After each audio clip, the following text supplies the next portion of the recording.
How do you catch a red flag when you just like first talking stage? I think you should know before the date what your non-negotiables are, Mhm. right? Like technically those are red flags. Yeah. And you should already know that when you have that initial conversation or perhaps the profile. But if they've done it so well that you agreed on it, and then when you meet in person, it's completely different than what you thought it was, just politely say, hey, I don't think this is working out. I Mhm. think as a woman, I'm okay with splitting the bill 50-50. I'll pay my portion, you'll pay your portion. Mhm. It's been amazing.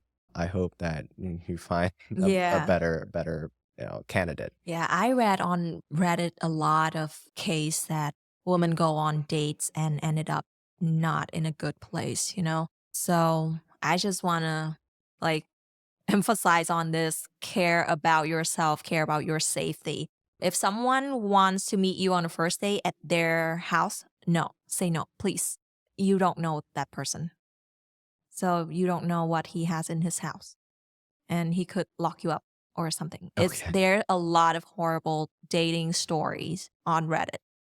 If you want to know, just look it up and I'm serious, like care about yourself the most. Like don't even care about like, oh, I like this person so much. I don't want to let him down or let her down. No.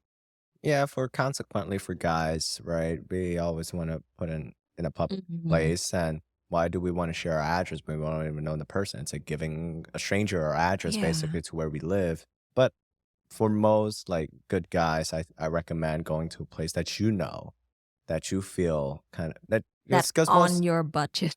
yeah, that too, but I think most guys, they tend to try to find a place where it's completely different out of their realm, completely out of their kind of like the monetary aspects, way more expensive than what they usually go for. Mhm. But I think it's really important that you go to a place where you feel comfortable Mhm. because obviously if you feel comfortable, then the other person will feel comfortable. It's like the law of attraction. Yeah.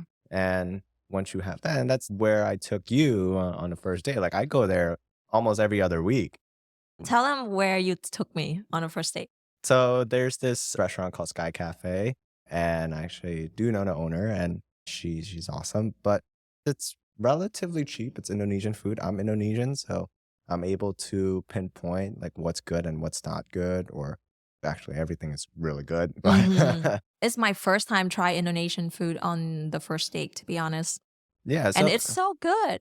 I and was amazed. yeah, and the good thing about our first date is we instantly connected. We had Were we subject subjectively, but we had the similar experience. Mm, Well, you had experience with talking to the previous dates. I had experience in terms of I had previous partners, mm. as girlfriends, and we both know what were our non-negotiables. And at the time, shout out to improv. I took improv class, and that has helped me. Well, I didn't even talk about like why I went to the dating app first, but then Mm. we jumped into the first day. But we'll jump on that later. But yeah, so our first day, we instantly connected. I was given the award of the longest date that she ever had. So that was an awesome, again, shout out to improv.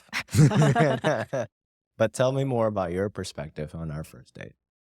On our first date, I roast you a lot, and you did too.